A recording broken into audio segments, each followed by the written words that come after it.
Guess what arrived today, guys? The final piece, the last thing of the puzzle that we needed to get the car all fixed from our little fire incident and back on the track and ripping. And there's a bunch of events coming up, so I'm glad that we're able to get this thing finished off today. This is literally the last thing. I got a new high pressure and low pressure line for the power steering system, and that's it. Everything else is pretty much ready to go back together. All the wiring for relocating that harness is done. We have all the heat shielding stuff that we need to wrap on everything and put on everything that we need to. We've got the downpipe off down here. We're gonna rewrap this today. Yeah, that's it. And then everything goes back together. This car will be running by the end of this video. Hopefully by halfway through this video, but yeah, I'm really excited. Hopefully we do another shakedown and we have no more issues with overheating or melting things and stuff like that. Top mount manifolds, definitely, you gotta make sure you're on point with your heat management. That's the lesson we learned. So anyways, enough chit chat. Let's get into fixing this thing.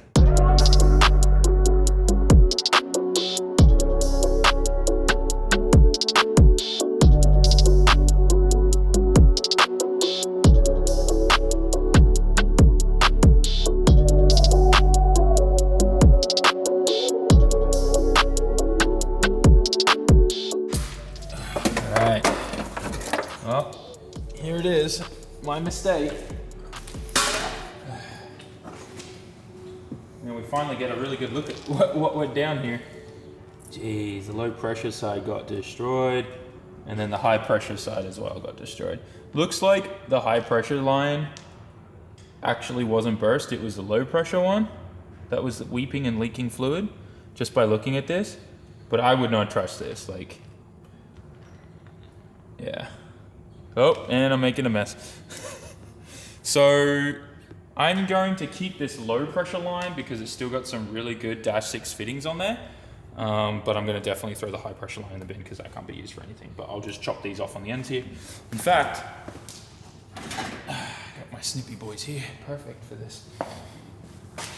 Say hello to my little friend. Gonna definitely keep fittings. I would never reuse fittings on anything that's important. I'm just keeping these for like catch can things or stuff like that. It's just, yeah, why would you throw away a perfectly good AN fitting that you can reuse for, you know, I don't know, breathers or something that's not super important. But anyways, time to put this in the trash and it'll stop leaking on my floor.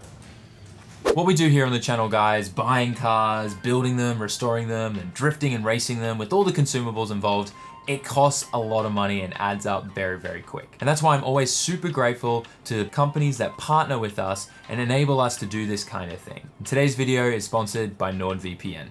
I've personally been using NordVPN for a long time now, and if you're new to what a VPN is, let me explain it to you. With NordVPN, all of your internet traffic and data is protected behind a wall of next generation encryption. This protects your privacy, which means that your browsing data isn't getting stolen or taken. NordVPN has server locations all around the world, and that means that you can change your location to wherever you want. So if you want to access some kind of content that is usually region locked on Netflix, like watching anime or something, all you have to do is change your location on NordVPN and then bam, it's unlocked just like that. The best thing is that their servers are crazy fast. I never notice that I'm connected to them. There is no lag or delay whatsoever. So to start protecting your internet browsing data and take full advantage of your online streaming services, head to nordvpn.com/SAMMIT, where it is currently NordVPN's 10th anniversary, so you're gonna get a crazy deal on one of their 2-year plans. Hit the link down in the description once again, that is nordvpn.com/SAMMIT.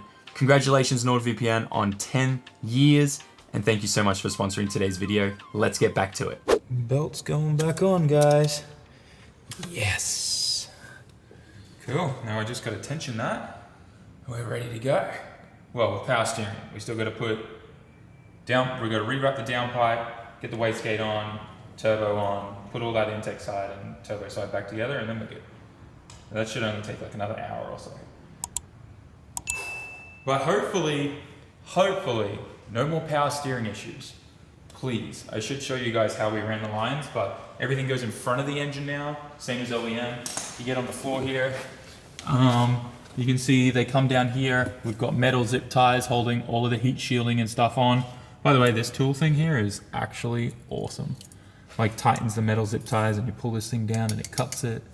So yeah, all the lines are run, all held into place, in behind the sump and the oil pan and whatnot here, and then go up and over to the rack. So we should be good now.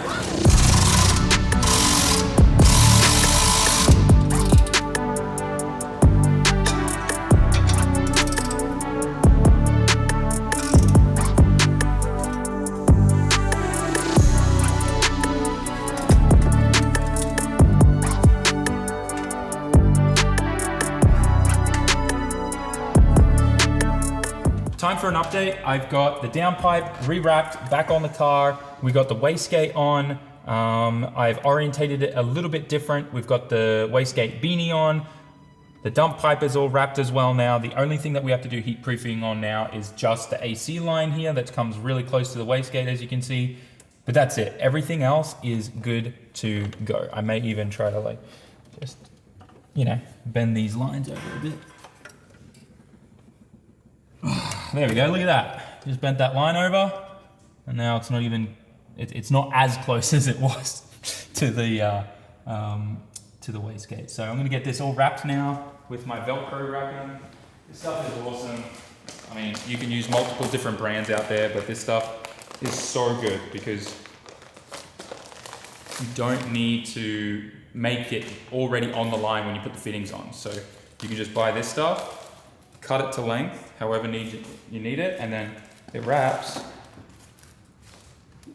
and Velcro's on, like that. How good is that? So good. Anyway, so I'm gonna get to cutting all this up and putting it on all the lines that we need, and it should be good. A few moments later. Time to put the snail back on, boys and girls. It's finally all starting to come back together, which is nice. This is gonna probably be a little bit of a pain. Get everything lined up, but V-bands for the win. Dude, it's already like on there. I just gotta get that V-band clamp in position. Finished now with getting the hot side all back together, and I really like how this turned out. By the way, blood, sweat, and tears, really, yeah, the good old electrical tape and shock towel band-aids on these. I need to get a first aid kit actually. It's on its way, it's been ordered, but yes. We have everything back together. I just got to put my intake pipe on here with the filter. But if you have a look down here, oh, I got to put my wideband sensor back in too. But as you can see, wastegate's now got the beanie on. Everything's heat shielded here that we needed to worry about. So we should be all fine there now. I really like actually how everything's turned out. It looks really good, and I don't think we're going to have any problems with that whole situation anymore. I was going to put the heat shield like piece in there, but I just don't need it now that my wiring harness goes up inside the fender here. So yeah, we should be ready to go. I'll put my wideband sensor in. We'll clean off any of the runners here that have a bit of coolant on them so they don't get stained, and then we'll fire this thing up. And then I'm gonna find an event and we're gonna test it this week, hopefully, if I don't have to travel somewhere, which we'll find out about in a second, in a couple days. But still, we're done. Geez, finally, it's done. That's all I care about, is this is back together so that we can start shredding it and find any other more teething issues that we need to resolve. But I think we should be good now. Touch wood. Ooh, listen to that fuel pressure, I love that. We're going to keep the car on jack stands just while everything warms up and bleeds. It's good because, you know, it means that the radiator is a little bit more tilted and all the air bubbles can come out, because we did have the coolant lines undone for the turbo. I don't think it's going to need much bleeding, but just to make sure we get everything out of there and do it properly. Let's try and crank this and see if it'll come to life. Fingers crossed. Is it in gear? No, it's not in gear. That would suck if it was in gear. That would hurt. Straight away. We got an exhaust leak though. I hear an exhaust leak.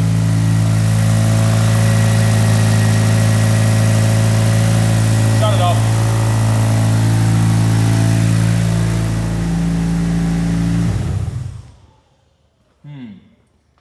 Which one of the V-bands is leaking?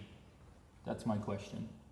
So after tightening some V-bands, we no longer should have an exhaust leak. Yeah, we're good. That's what I like to hear. And then this thing is, we're gonna have a bit of steam coming off the back of the turbo because of all the water and moisture that was in the heat wrap. Because when you wrap it, you gotta soak it in water, right? It's on its warm-up idle right now too. Possibly we got a vacuum leak, I'm not sure yet, but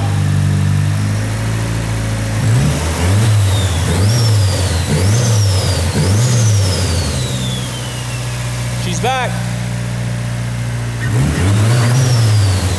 And that's with power steering all hooked up, so I didn't hear any power steering, like, weird issues when it started up, like it wasn't drying. Oh, there it goes. Dude, look at this steam coming off that. Oh yeah, power steering's working great. We're good. Huge.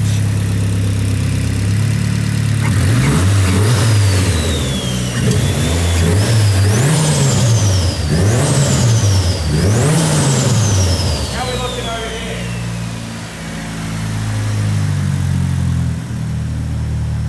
Yeah, look. 631 CO2. I think we're good for a bit. Yeah. Yeah, we should be all right. Let this thing bleed, get all the air bubbles out of it, get up the temperature, and then should be ready for the next track, for the next shakedown. No fires this time. Hopefully. Nothing leaking. These are usually where it leaks, but looks like I got those done right. Something's done right.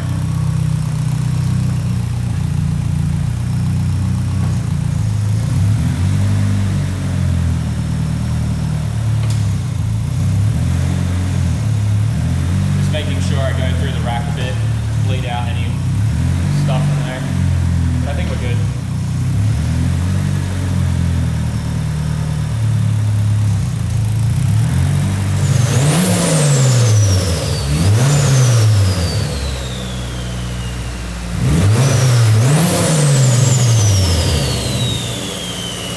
Dude, this thing is so happy. I can't get over how spool happy this car is.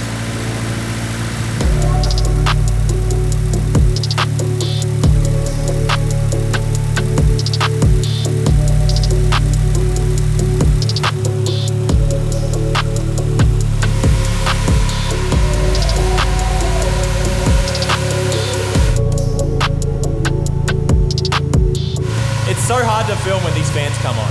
They're so loud. All right. You guys may be noticing, but the car is idling 1,000 times better right now. And those with a keen ear and eye would have noticed in the previous videos that my car was kind of hunting idle and I couldn't idle at like a really nice lean mixture. Well, turns out the entire time I had my idle control valve completely disabled in the Link ECU. So now that we have that on and working, I set up my closed loop table and this thing's idling great. We're sitting at like, you know, anywhere between 850, 870, which is great. And now my AFRs are actually really nice, like really, really nice, like 14, 15, which is exactly where it needs to be when it's idling. So we good, guys, we good. It's still a little rough. Like I want it to, you know, be a little bit more stable, but you know, we can work with this for now. It's idling so much better. And now like the idle doesn't change when the fans come on, which is perfect. So I'm a happy chap right now. I do this thing, look, 92, any moment now, 3, 2, 1, or was it 93 I said it? Oh, there it is. And look, the idle didn't change. It actually stays at the same idle now. That's cool. That's freaking awesome. I just love this because I can look at everything, like my voltage and see that, like when the fans come on, these aren't affected, and I can log everything. Seriously, if you haven't got a Link ECU yet, you're sleeping. Sponsorship aside, like, I don't know why anyone would spend any kind of money on these cars because these things, let's be honest, these things are not cheap anymore. They're a huge investment. Why would you still use a computer in them that's like, you know, what, 20, 30 years old? They have no safety features whatsoever like this does. But yeah, I'm happy. Next thing we need to add that's super important is a fuel pressure sensor and oil pressure sensor. And I'm gonna use one of those sensors that has temperature and pressure combined for the oil so that I can also have a third fan that the Link ECU will switch on that I can, if I want to, we'll see what our temperatures are at. I don't think they're gonna be too bad. crazy high oil temperatures and I'll be able to hot lap this thing at Nico pretty comfortably. But if we do, we can put a third smaller fan on the oil cooler, and with that sensor, the Link ECU can actually just tell the fan to turn on whenever the oil gets a little too high. So I'm pretty stoked. The fact that this thing is idling so good now is so epic. Like, epic, epic, epic. Let's do a quick test. Oh, there it is. Battery voltage, not a single change. I love this thing so much. Dude, so good. Hang on. I just want to rev it up. See if it stalls. It doesn't stall. It holds at a perfect idle. Guys, freaking yes! Oh, I'm so happy right now. So freaking happy. And the best thing is we still haven't even turned the boost up. You guys don't believe me? Have a look at this, right? We're just gonna go here to boost control and have a look at my table, right? 0. Okay, at 110 it takes some boost out if it can, but 0. We haven't turned this thing up at all yet, so time to turn her up. Well, once we're at the track, we're in a safe environment and I can log and do things correctly. Also, I haven't given this thing any ignition timing at all, so I'm excited about that. And we got some other exciting things with fuel and stuff with this car coming too. I'm really, really hyped. Okay, I've said I'm hyped. I'm geeking out on my Link ECU right now, making this thing idle like butter. I'm gonna take this thing for a little drive, I guess, in the little car park.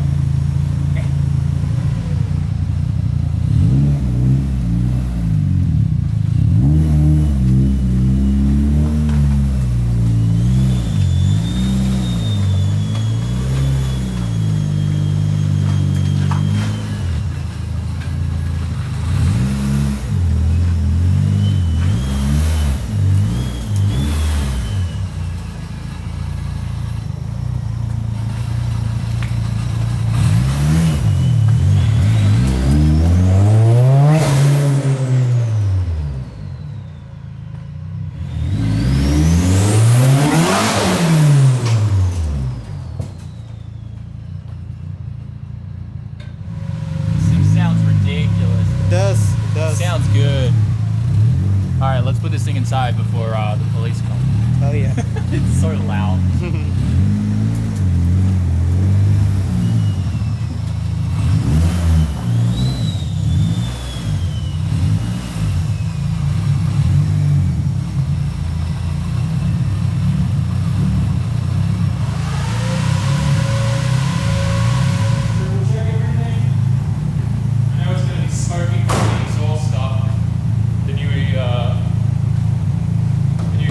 Stuff is going to be smoking, but that's about it. Triple check. Dude, I love how the titles are right now.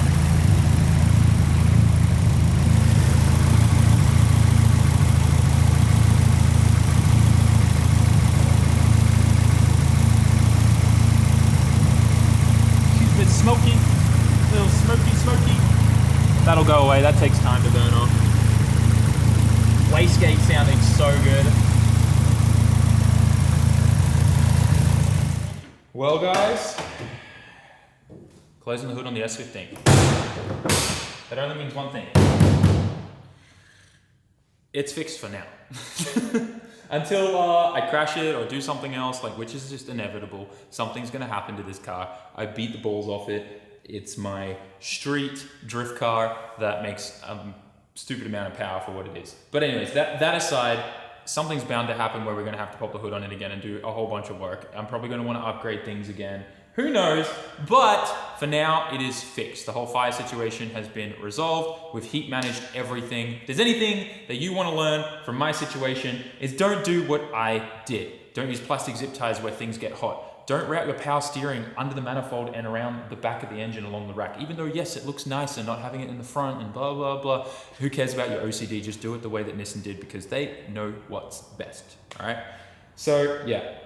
Also, triple check all your bolts. One thing with builds and project cars like this, as you guys know, this was on jack stands for quite a long period of time and I did a bunch of work and then went to the States and came back and there's a bunch of time in between there where I, did the work and I was like, I'll torque that and check it and make sure it's tight when I finish everything.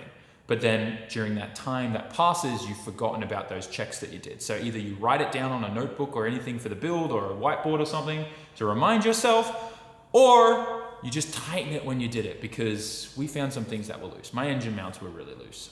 The bolts were, one was missing and one was about to come off. So that explains why my engine was moving around so much, while the trans was moving so much, and a bunch of other stuff like that. As you guys know, we did the engine mounts before I went to the States.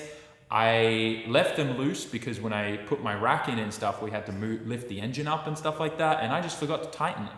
So long projects like this, it always is super important to just triple check every nut and bolt and mark it all. So we've done that today. We should be fine now. But yeah, we've just been in a rush. This is what shakedowns are for, finding things like this. And we did. We found some more things that needed to be fixed, and we fixed them. The car's all back together. There's not a single leak. The only leak we have is that exhaust leak. So I'm really hyped. I'm just excited to drive this thing. I'm going to find an event to drive hopefully this week, this weekend or something really, really soon. But yeah, S15's back, baby. And from here, if we don't have any more issues, it's just up and up and up and up on the dyno scale, because this thing, we got to make 500 out of this. This motor is ready for it. We just got to give it what it needs to make it. So that's that. I don't really know what to do. My S15's running again. I just want to drive it. Let's go home.